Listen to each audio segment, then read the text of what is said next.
Servus und Habideri zu einer neuen Folge Viva la Movolution Podcast. Ich mache das nicht alleine, ich habe einen Kani mit dabei. Servus Kani. Das ist schön, dass ich dabei sein darf. Grüß dich, Michael. Ja, unbedingt. Hey, wie geht's dir denn? Alles klar? Ja, weißt du, schlechte Leute und so. Ja, geht's Da immer fällt gut. mir überhaupt nichts. Ja, gar nichts fällt mir da. Und schöne Kassetten dürfen wir auch irgendwie anschauen. Ob aber die gratis. Kassetten, die wir heute angeschaut haben, so schön ist, das werden wir euch jetzt dann in den nächsten 6,5 Minuten verraten. Du bist aber ganz schön schnell unterwegs heute. Ja, das sagen meine Weiber auch. Weil. Ich sage aber ganz schön große Töne für eine, die gar nicht kommen, ist aber gut. Das ist ein anderes Thema. Das ist ein anderes Thema.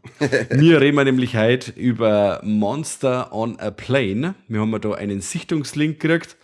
Der Film startet jetzt im Kino, oder der ist am 7.11. ist er gestartet, sagen wir so. Genau, 7.11. über Bush Media, oder? Haut den aus. Ah, genau, richtig. Regie hat geführt der Ezra Cegaye. Ich hoffe, wir haben es richtig ausgesprochen. Wenn nicht, ich entschuldige mich vielmals, aber wir sind aus tiefen Niederbayern und alles, was nicht Müller oder Pongratz heißt, können wir nicht richtig aussprechen. Ja, ich hätte jetzt gesagt, weil ich habe sogar schon mal nachgeschaut, der heißt Ezra Cegaye. Cegaye. Ja, das T ist stumm. Hört sich fachmännisch an. Ja, probieren wir es so. Stimme ich einfach zu, weil es einfach professioneller anhört. Ja, ich fand's ganz lustig, weil ich habe über den Herrn hab ich mir gedacht, der Name kommt mir irgendwie bekannt vor. Dann habe ich geschaut, was der sonst noch so gemacht hat, und zwar hat der diesen Casting des Todes gemacht mit der Michaela Schäfer, den ich kenne, den habe ich schon mal gesehen. Der war ja gar nicht verkehrt. Und auch den Skin Creepers, den hat er gemacht, der war auch nicht schlecht. Also der hat schon ein paar Sachen, also dieser Casting des Todes war nur ein Kurzfilm mit 17 Minuten. Ja, aber der macht so solide Sachen bis jetzt. Also, ja. Und dann habe ich mich gefreut, wie ich das gelesen habe, aber ich dachte, ja, da schon jetzt, darf bei mir uns Monster on a Plane anschauen. Und du darfst uns jetzt sagen, um was das geht. Ich muss ja sagen, ich hab nur von Instagram kennt den guten Herrn.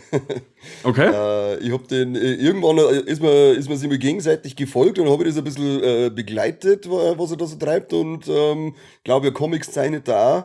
Und habe aber leider noch keinen von den Filmen gesehen. Da werde ich auf alle Fälle mal nachholen.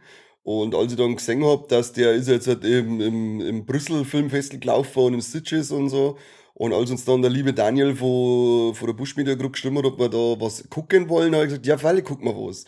Weil ein Film, der heißt Monster on a Plane, das interessiert uns natürlich erst einmal. Es hört sich nämlich nach FCO wie Snakes on a Plane. Und ja, wir haben in dem Film einen irgend so einen neuen Affen, der eine neue Tierart mitnimmt, nach Deutschland übersiedeln möchte. Und ich glaube, dass Turbulenzen schuld sind, dass das Viech aufwacht und hungrig ist. Und ja, was möchtest du denn schon da? Du bist gefangen in einem Flugzeug mit locker 4,5 Meter über dem Boden, da kannst du nicht raushupfen. Wenn nicht mehr. Ja, aber das war halt dann schon ein bisschen drüber, da sind wir schon fast im Weltall. Aber daraus kann ja dann nur was Lustiges oder Blutiges oder Krasses werden, wenn ein Monster sich durch ein Flugzeug durchfrisst. Oder sagen wir ein Critter fast, weil ich muss sagen, mir hat das Monster sehr an Critters erinnert. Das erste, was ich jetzt, wie ich das Viech zum ersten Mal gesehen habe, habe ich mir auch gedacht, das ist so Critters on a Plane. Das Ja, voll. Also- das Design ähnelt die Kultkreaturen aus die 80er schon stark, aber es kann ein bisschen mehr, gell? Es kann ein bisschen mehr, ja. Ich habe oft gehört Gremlins, aber ich muss jetzt sagen, mit einem Gremlin, der das überhaupt nicht vergleichen. Weder optisch, noch vom Verhalten her. Ja.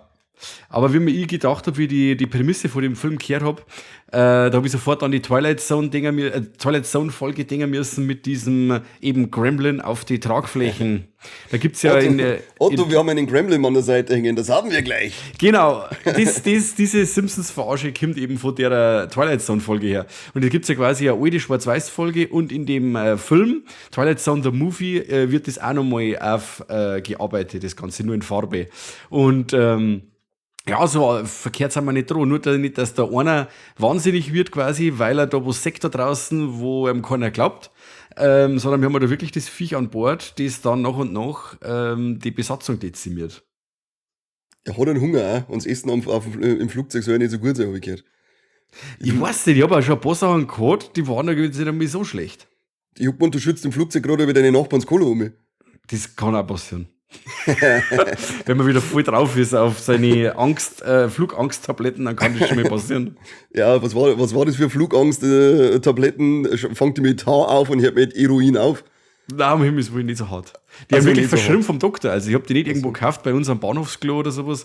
Ich habe mir die wirklich verschreiben lassen. Ich glaube, bei unserem Bahnhof in Landau kriegst du wahrscheinlich auch da wird's wahrscheinlich Autobatteriesäure kriegen oder selbst. Das zeigt er nicht mehr.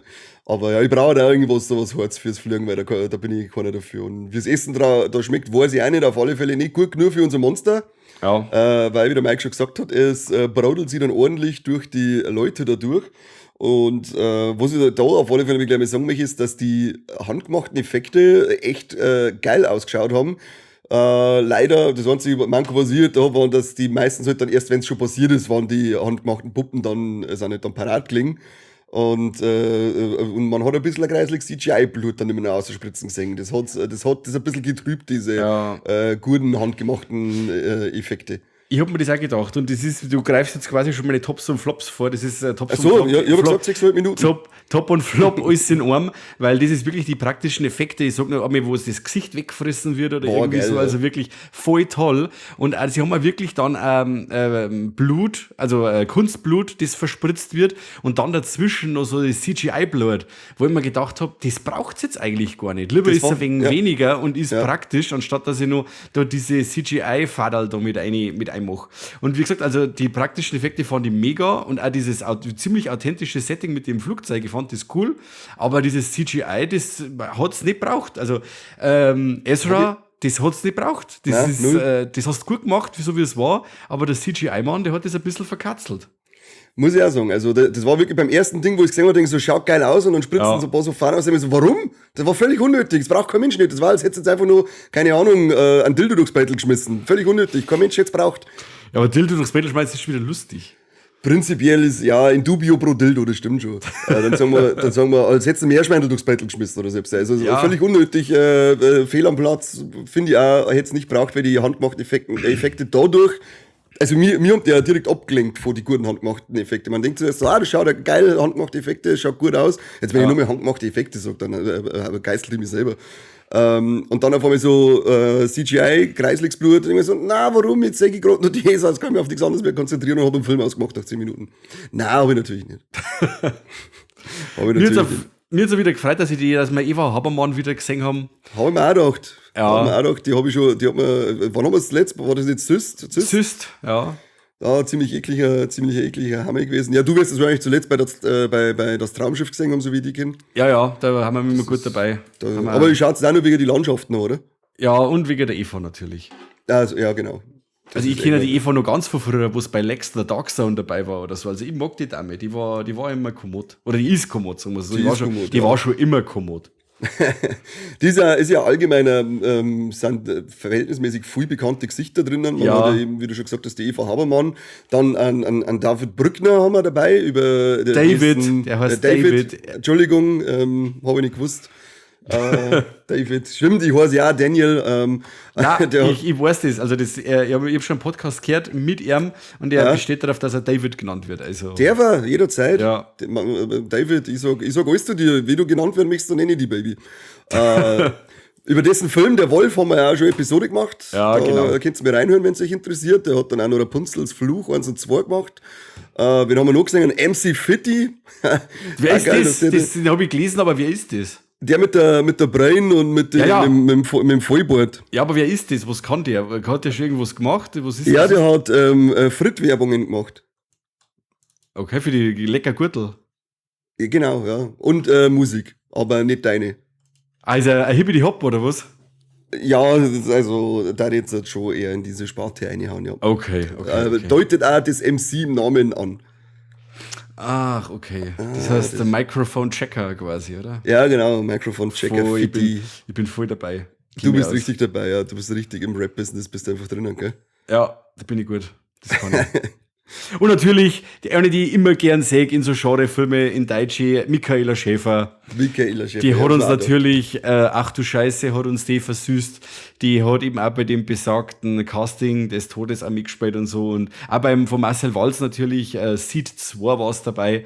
Ja, die mag die. Also ich habe die schon immer mengen, beziehungsweise ich habe die damals schon, wo sie noch nicht so operiert war, bei Germany's Next Topmodel das erste Mal gesehen, wo sie schon für Furore gesagt hat. Und dann haben wir gedacht, hey ja, das ist ein kommodes Mädel. Momentan hat es mir ein bisschen fake gemacht, gesichttechnisch, wo es nicht braucht hätte, weil es wirklich ein bildhübsches Mädel war. Aber ich sehe die gerne in so Genrefilme. Ich mag das. Kann ich nicht sagen, was du gemacht hast und was nicht. Da käme ich nicht raus. Ich schon. Also ja, du hast ein Auge dafür, gell? Ja, ich kenne mich sofort. Ich weiß sofort Lippen Backen, so Nase, ich kenne mich da alle sofort aus. Vielleicht ist es auch gerade geschminkt. Ach, jetzt ja voll, die hat ja nur Herzal an die Nippel drauf, also ihre Das waren Brustwarzen Lippen, sind der das- Herzal. In echt jetzt, oder was? Ich meine schon, irgendwo habe ich das gesehen und mir gedacht, oh leck, ist das echt, was ist los? Niemals. Wie soll ich das machen? Das werden einmal unsere Zuhörer, die sollen uns einmal schreiben. Wenn sie das wissen, ob man das mit den Nippeln so machen kann, dass das Herzal sind oder Sterne, ob das geht oder ob das Ja, geschminkt mit ist. Aufkleber geht's auf alle Fälle. Ja, aber das schaut so echt aus. Also ich weiß jetzt auch nicht. Das ist mir mal leck. Ich darf jetzt nicht mehr hinter ins Feuer liegen. Ja, gut. Ich war sogar fast einmal, die legt ja auf, die Topless DJing. Und da hat es irgendwo bei uns in der Nähe aufgelegt, da wollte ich mit meiner Seed 2 Blu-ray wieder so ein Nerd-Depp, wollte ich hinfahren und wollte mir es unterschreiben lassen. Aber da hat meine Frau gesagt, du, die legt knockert auf der Fast nicht hin, das ist nix. Dann hast du gesagt, okay, dann lassen wir uns scheiden und dann fahr ich. Nein, nicht wegen der Michaela, das ist so kein Nicht? Nein, Hallo? nein. Herzhalnippel. Dann hab ich sofort scheiden lassen für sowas. Ja, so ist das. Wenn wir bei der Michaela sind, also wie gesagt, dieses Monster, das kann ja noch mehr, das kann Leute psychisch ein wenig beeinflussen, dass sie Sachen sehen. Mit Hilfe der Analdrüsen. Mit Hilfe der Analdrüsen, danke sehr. Das ist das wichtigste Info. Dass Menschen beeinflussen kann. Fand ich auch ziemlich cool. Ja, war mir was anderes. Also, es hat mich ein bisschen so an Leprechaun erinnert. Da hat es aber so, weil die Leprechaun-Filme hat es ja auch sowas gegeben, dass es sich als irgendwelche sexy Mädels verwandelt hat, die Männerschaft betört und dann abbrackt quasi. Vom Leprechaun mag ich eigentlich nur, dass er rappt. Oh Gott, das war ja gerade das, was ich beim Leprechaun nicht mag, aber naja. Warum? Leprechaun in der Hut? Da hat er uns ja schon gesagt, wie es drauf hat. Ich hab die boykottiert. Achso, du hast nicht gesehen. Ja, Ja, ich hab nur bis ich glaub, bis Space und dann war's gar. bei dem in der Hut, da meine ich, ist dann am Schluss über den Abspann, meine Raptor und tanzt Breakdance oder so ein Mist dazu. Es ist schon, ja, fragwürdig für die Figur. Aber gut, wenn es Kämpfe ist, das Hexte, sage ich weg. Ja. Ja, Katz frisst Mais ich mir jetzt Brunne nicht. Eben, jetzt bin ich von lauter Leprechaun. Ja, genau, Ja. mit dieser, das fand ich nämlich auch am Anfang, war ja gleich mal ein bisschen verwirrt, als er dann eben losgeht und dann schon der erste geile Effekt mit dem Typen da herkommt. Ja. Und dann läuft er wieder in echt her, war ich schon mal kurz verwirrt. Ich habe nämlich zuerst gemeint, dass man so eine Art Formwandler oder selbst vom Flugzeug kriegen, die dann dort Leute verrammen. Aber da hat uns dann der Nase rumgeführt. Das waren nur die Analdrüsen von unserem Critters 2024 Viech. Genau. Das ist wie eine Katz praktisch, die schießt doch auch aus den Analdrüsen, wo er ein Markierungssekret Oh umeinander. Gott, hör auf. Ja, das ist das Höchste, was da ist. Ja, glaube ich. Gut, das ist meine nicht dann. Ja, das Ding dauert schlanke 88 Minuten. Die Zeit ist ja recht schnell vergangen, finde ich. Finde ich auch, ja. Wo sich jetzt Thema wie angreifen da ist, weil der Look recht günstig ist, also dass er wegen so den Digital-Look ein bisschen hat.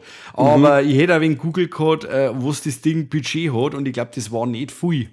Und dann muss ich schon wieder sagen, okay, wenn ich das mit den Augen sehe von einem Independent-Film, dann muss ich da schon wieder die Augen zuzwicken und sagen, okay, für das, was da eigentlich zur Verfügung gehabt haben, war das eigentlich schon wieder ganz großes Kino, was die abgeliefert haben. Also man muss schon wegen ein Fable für so, ich mag das Wort allerweil nicht, aber für so wegen so trashy Horrorfilme mitbringen. Ja. Aber er ist definitiv qualitativ hochwertiger wie so manch anderer Rotz, der jetzt da in letzter Zeit so gekommen ist vor Asylum oder andere Kandidaten. Ja. Muss ich wirklich sagen, für so einen Indie-Film aus Deutschland mit sowas ambitionierten, sage ich jetzt mal, mit so einem Setting als ein Flugzeug und dann, dass man das Monster mit praktischen Effekten macht und so, muss ich eben Hut sagen, das war cool. Das hat mir auch gedacht, ja, weil der Look ist mir auch aufgefallen. Aber wie du schon sagst, wir sind es ja sowieso auch schon gewohnt und wissen wir dann auch oft einmal schon am Anfang, wie wir uns vielleicht ein bisschen einstellen müssen nach den ersten 10 Minuten. Ja. Und das gleich haben wir dann auch gedacht, vor allem der Vergleich zu Asylum, der hinkt in dem Fall nicht einmal so. Aber das war halt dann Asylum Hochproduktion, die gut ausgeschaut hat, die wirklich geile handgemachte Effekte, weil auch dieses Monster Spoiler, das Monster mutiert dann nochmal, selbst das war noch weiterhin praktisch gemacht und überwiegend alle Splatter-Effekte praktisch gemacht, auch wenn es leider ein bisschen mit CGI-Blut, der Mann in die Finger ist oben, vermuchagelt worden sind, aber ansonsten ist das im Vergleich zu anderen Trash-Kandidaten, die wirklich nur auf die schnelle Mark aussahen, merkst du dem Film auch, dass der nicht drauf aus ist, irgendwie durch billige Produktion für Kohle einzusparen, sondern das war, man sagt irgendwie, dass die Leute einfach Bock drauf gehabt haben und Spaß gehabt haben dabei, dass sie den Film machen. Weil er nimmt sich ja da wirklich keinen Funken ernst, der Film. Ja. Egal in welcher Situation, also das merkt man eben die ganze Zeit auch.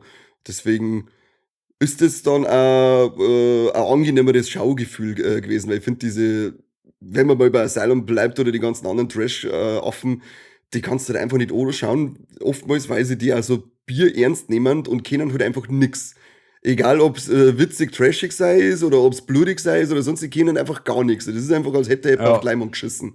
Du hast einfach keinen Spaß an so etwas, weil du es halt riechst. Ja. Und das finde ich war bei Monster on a Planet einfach nicht der Fall, weil es einfach sagst, die haben Bock drauf, die haben sich da Mühe gegeben, haben nicht viel zur Verfügung gehabt und dafür ist das weiß ich immer zu schätzen. Ja. Absolut. Sie wissen genau, wo es stehen, die Figuren auch, die nehmen sie auch nicht wirklich so ernst. Wie gesagt, es ist ja jetzt auch von der Tiefe her, kann man jetzt auch nicht zu viel erwarten, dass man sagt, man müsste jetzt mitfiebern mit den Figuren oder es ist recht spannend oder so, aber es lässt sich schön wegschauen und für so einen gemütlichen, bierligen Abend ist das genau der richtige Film, würde ich fast behaupten. Das sage ich auch, das haben wir nicht beim Schauen gedacht, weil jetzt, wenn es dann, ist ja kein Film, der, zumindest mich, kann so ein Film nicht allein unterhalten. Ich habe jetzt mit so einem Film, wenn ich ihn allein schaue, nicht mal Spaß und sitze auf der Couch und zerreißt mich oder sonst irgendwas. Aber ich habe mir auch gedacht, wenn ich mir jetzt mit 2, 3 Leuten anschaue und trinkt ein bisschen Bier dazu, baut so eine geile, fettige Hammy-Pizza ein von unserem Pub, dann hast du da wahrscheinlich ein gewiss Spaß, weil es sind halt schon, man merkt es in die Dialoge, da wird halt immer versucht, irgendwie einen dummen Schmerz noch mit rein zu hauen und irgendwelche blöde Figuren ein bisschen drin zu lassen, wie die Unterhaltung zwischen dem Professor und seiner Studentin, die ihm ansagt, dass er gestresst ist. Und selbst jetzt sind bei mir auch besser in der dementsprechenden Gesellschaft. Darum war er vielleicht auf so, im Fright Night hätte ich mir zum Beispiel vorstellen können. Da hätte es funktioniert mit ein paar Bierdümpfen und so. Ja. Aber ja, das ist halt so mein Ding. Ich kann aber halt allgemein Trash-Filme nichts abgewinnen, wenn ich die allein anschaue. Also ich benutze es einfach mit diesen diese Trash-Film-Bezeichnung, wenn jetzt der Segai Ezra sagt, das ist kein Trash-Film, so wenn ich ihn nicht genannt haben, dann muss ich mich förmlichst dafür entschuldigen. Aber ich habe das einfach mal so kategorisiert für mich und Filme funktionieren für mich allein nicht. Die muss ich mit Kumpels anschauen. Ja. Und wer er jetzt im Kino nicht schafft, der Film kommt hübsch schnell auf Blu-ray, wo sie da so seht. Und zwar schon im Januar in 4 verschiedene Mediabook-Cover. 4 gleich? 4 verschiedene. Coole Cover. Und ein 24-seitiges Booklet ist dabei mit Prequel-Comic. Das wird wahrscheinlich der Ezra dann selber gezeichnet haben. Ich wollte jetzt gerade sagen, weil er ja eben Comic-Künstler ist, da sie anbieten. Und ich darf schon ein wenig damit spekulieren. Vielleicht können wir unsere Freunde vor der Busch Media Group mal anschreiben, dann kann man vielleicht ein Unboxing machen von dem Ding. Vielleicht können wir dann auch mit zusammen, dass wir uns bei bestimmten Leuten im Keller mal anschauen miteinander, weil ich glaube, dass der eben mit, wie du sagst, mit ein paar Kumpels noch besser sind. Ja, war ich dabei und das war sogar mal so ein Mediabook, wo ich sage, das lasse ich nicht original verpackt, weil da ist wirklich ein Mehrwert dahinter mit dem Comic. Ja, auf jeden Fall. Und das Cover C, das gefällt mir schon mal sehr gut da, das Viech dazwischen, die Reihen vom Flugzeug und so. Das ist cool, das mögen wir. Das ist schön. Das ist schön. Da schauen wir, dass es geht. Da ich sagen. Wir haben es ja vorher schon gesagt, 7.11. Kinostart zum Release der Serie, Folge. Es soll jetzt eigentlich also, wenn es euch interessiert, mal umschauen, ob er bei euch irgendwo läuft. Bei uns hier im tiefen Bauernlande leider nicht. Da laufen seine Filme nicht im Kino. Da läuft nur Marvel oder Leni Riefenstahl bei uns im braunen Bayern. Nein, Schmarrn nicht. Wie heißt die? Ja, mehr auf. Nur Marvel, sowas. So schlimm ist es jetzt auch nicht bei uns. Noch nicht, warte noch. Die Zeichen stehen halt eindeutig. Genau, wer daran interessiert ist, schaut bei sich im Kino. In Großstädten kannst du eher Glück haben, dass das läuft, bei uns leider nicht. Wir warten mal auf die Mediabook-Veröffentlichung im Januar, die dann wahrscheinlich aller Voraussicht auch über Busch Media passiert. Ja. Und die liefern normal immer ordentlich ab, was Qualität angeht von Mediabooks und allgemein auch von den Veröffentlichungen. Ja, schön. Auch von der Synchro her ist da immer alles top. Ich weiß jetzt nicht, ob der Film in Englisch gedreht worden ist, aber die Synchro, wenn es eine. Was? Ja, er hat sich zumindest angehört, als war er synchronisiert. Okay, aber das war aber gut. Das war gut gemacht. Von der Qualität her. Das hat passt. Ich finde es aber ein bisschen Luft nach oben, weil schon nur, wenn es eine Synchro jetzt ist, weil es ab und zu vom Ton her ein wenig komisch war, aber das hört relativ schnell auf, dass ich das gehört habe. Also haben wir mir keinen Tiberius Totalausfall. Grüße gehen raus. Ja, da gehen herzliche Grüße gegen euch raus. Vielleicht haben sie jetzt mit Terrifier 3 genug Kohle mal verdient, dass sie sagen, jetzt investieren wir in das Servus. Ja, ich muss aber sagen, gut, Terrifier 3, das Thema, das haben wir schon gehabt, aber ich habe nicht immer Deutsch gesehen schon mittlerweile und die Synchro ist wirklich nicht schlecht geworden, muss ich sagen. Ja, mehr hoffen, bei der Kohle, da muss schon jetzt jeder, wenn die doch auch ein wenig was abkriegen davon. Auf jeden Fall. Ich bin gespannt, man kann jetzt über den Film selber, kann man mir jetzt nicht so viel sagen, der Film ist top aktuell, mir alles, was jetzt weitergegangen, da hat man noch mehr Spoilern, auch mit dem Ende, ich habe über das Ende auch noch was zum Sagen, aber das können wir dann bestimmt machen, wenn dann der Film einmal so raus ist in unsere Warlex oder irgendwie so, aber jetzt meine ich, ist es ein wenig früher, wobei ich persönlich da sagen, bei so einem Film, ob man da so viel spoilern kann, weiß ich nicht. Der Scheißdreck kannst du spoilern. Ja, aber was ist ein Monster auf dem Flugzeug und es frisst Leid, was will ich mir da sagen? Ja, aber ich hätte über das Ende gerne noch was gesagt, aber weißt du, wie es oft ist. Ja, da sagen wir jetzt einfach gar nichts dazu, weil sonst heißt es wieder, wir sind mal Viva la Spoiler-Illusion und dann wird sie wieder beschwert.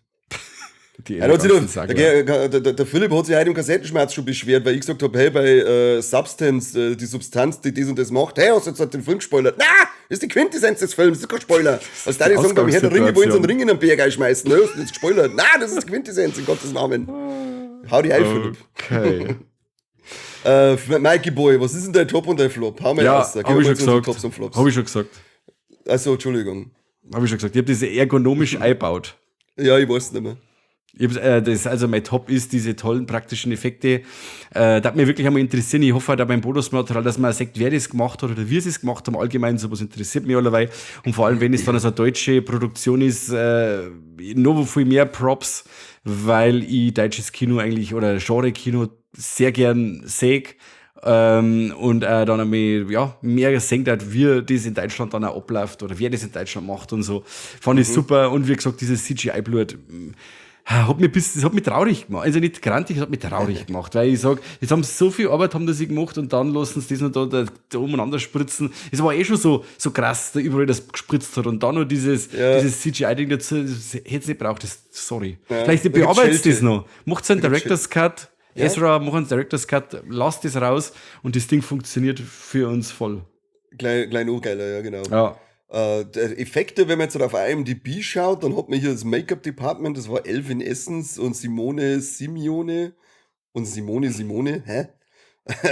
Und Visual Effects bei Berton Pierce.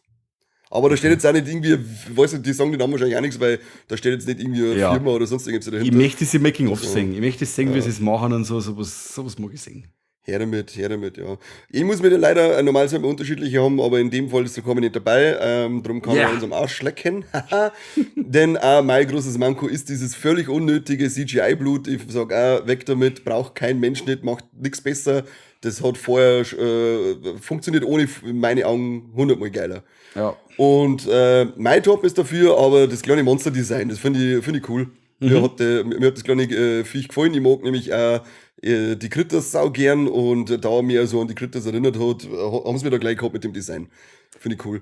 Sag mir ganz ehrlich, also ich habe die Frage aber letztens irgendwo gehört, was geheißen hat, was ist besser, Critters oder Gremlins? Ich bin auf der Critters-Seite.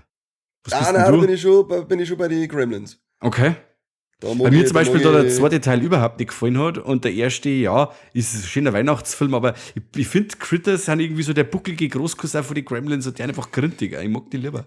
Ja, das schon, aber ich kann nicht einmal so direkt sagen, dass ich irgendwann von denen zwar lieber mag, weil Gremlins. Weil du keine eigene Meinung hast. weil ich keine eigene Meinung habe und erst einmal nachlesen muss, was große Namen sagen, damit ich mir an die Du musst IMDb sagt. Bitte ja, schön. genau. Was, der kriegt das Hand nicht einmal 7 Punkte von 10, ja, dann bin ich sowieso raus. Weg damit. Nein, Gremlins 2 ist ein Kindheitsfilm von mir, der hat sowieso da seinen Platz in meinem Herzen gekriegt und ja, Gremlins, schöner Weihnachtsfilm, läuft jetzt ja. Und wie du schon sagst, Kryptos, das ist einfach so der grintige Mongo-Cousin, den man eigentlich auf dem Dachboden eingesperrt hat. Ja. Die mag ich auch auf eine Art, aber Gremlins läuft immer zu Weihnachten und Kryptos unterm Jahr. Also es gibt jetzt keinen, den ich lieber anschaue, sondern sie haben einfach eine festen Zeiten. Stimmt. Alles zu seiner Zeit. Alles zu seiner Zeit und als richtig guter, braver Deutscher muss sowieso alles sauber organisiert sein. Das würde ich auch sagen. Und wie gut ist unser Triple Threat organisiert bei dem Film? Unser Triple Threat ist nicht einmal so schlecht organisiert, weil wir auf alle Fälle haben wir ein Tee für Titten dabei. Ja. Danke, Michaela. Danke, Michaela Schäfer, vielen Dank dafür. Ob es mit herzförmige Nippel war, müsst ihr selber rausfinden. Sie haben auf alle Fälle eine Form, aber welche, sagen wir eigentlich nicht. Da schaut selber müsst selber anschauen. Mir spoilert man nicht. Nein. Mike haben wir mit Trompeten dabei gehabt. Habe ich nicht gesehen. Ich habe auch keine Trompete gesehen, außer meine. Am Anfang da mit der... okay. Haben wir tote Tiere da am Start gehabt? Ich hatte keins gesehen. Ich hätte jetzt auch nicht gesagt, dass wir da irgendwie uns dabei gehabt haben. Ja. Nein, keine toten Tiere. Also ein T von 3, der Triple Threat, ist nur zu 1/3 erfüllt. Ja, aber es ist schon mal besser wie nichts. Ja, da haben wir schon schlechtere Filme gehabt, die, wenn wir es noch... Schon bessere Filme, die schlechter abgeschnitten haben, oder? Das stimmt auch wieder, ja. Aber nur mal, apropos Sexszene oder allgemein, die war ein wenig heizern. Die hätte ich gerne... Ja, die war ein bisschen heizern. Ne? Wenn man da schon mal wegen so rumstochert da im Flugzeug, da kann man mal einen Busen raus da oder so, oder? Erstens gehört er zumindest einer von den 2 Affen raus. Ja. Und ich darf sowieso sagen, dass man sich seit Lars von Trier seinem Antichrist an dem orientieren sollte, wie man Sexszenen darstellt. Aber ich glaube, das ist mir ein großes Anliegen. Das Problem ist halt, dass der Film ab 16 ist und das war er dann wahrscheinlich nicht mehr. Ja, da muss man vielleicht ein bisschen künstlerischer anhauchen, dann kannst du es ab 12 auch machen. Ein Künstler-Trash. Ja, genau, Künstler-Arthouse. Gibt's sogar, Künstler-Arthouse-Trash. Wow. Das gibt's noch gar nicht. Schreib's mir auf, Mike, das machen wir dann nochmal. Ich schreib's auf. Passt. Hast du was zum Sagen, Mikey? Außer ein großes Dank an Busch Media Group. Voll, vielen Dank. Und der Ezra soll schauen, dass er weiterhin coole deutsche Genrefilme macht. Wir bleiben am Ball. Auf jeden Fall. Von mir auch vielen Dank für den Screener. Ja. Und ja, Ezra, Riri bei uns, dann darfst du mit dem Podcast kommen. Auf alle Fälle. Der hat bestimmt und Eva darf auch dazu kommen und der MC Fitti auch mit einer Backerl Fritz springen lässt. Aber wenn die Eva Habermann kommt, da war ich direkt aufgeregt. Ja, und Michaela Schäfer auch. Darf uns... Da komme ich nicht. Da komme ich nicht. Ja, nach dem, was du halt alles über sie gesagt hast, in der Folge, da die dann auch nicht kommen, weil das ist... Nein, nicht deswegen, aber ich war viel zu aufgeregt. Ach so, okay. Das ist so eine Ikone, dass wir mit Eva interviewen dürfen. Jo, dann alle Leute abonnieren, Steady-Abos machen, folgen, liken, kommentieren. Wer hat den Film vielleicht sogar gesehen, wenn er bei euch irgendwo in der Stadt läuft? Haut's raus, welches Kino das den bei euch gesagt hat. Da würde mich interessieren, was für Kino Franchise wie Cineplex oder so das bei euch sagt. Ja, und schaut mal beim Händler eurer Wahl nach die Mediabooks. Schöne Cover, schießt euch eins raus und habt Spaß damit. Immer alle vier Cover, Cover kaufen. Stimmt. Doppelt, weil man das einmal original verpackt lassen muss. Oh Gott, dreckiger Nerd. Okay, also dann. Ich muss abmoderieren, oder? Ja, genau. Ja, genau, du musst das machen, Mikey. Auf jeden Fall noch an alle da draußen vielen Dank wieder fürs Zuhören. Auch natürlich an unsere Steady-Abonnenten, die Creme de la Creme, die Krumm de la Krumm. Conny, schön, dass du dabei warst. Bis zum nächsten Mal beim besten Podcast der Welt. Nicht vom Flugzeug. Auf jeden Fall, da auch, von alle Flugzeuge. Aber hallo. Das wird in unserem Trailer, den wir im Hotline spielen, das werden sie eigentlich auch im Flugzeug spielen. Das da nicht machen, sonst wiederholen sie 9/11 nicht mehr. Aber macht's es gut, Dankeschön und auf Wiedersehen. Servus und habe die Ehre.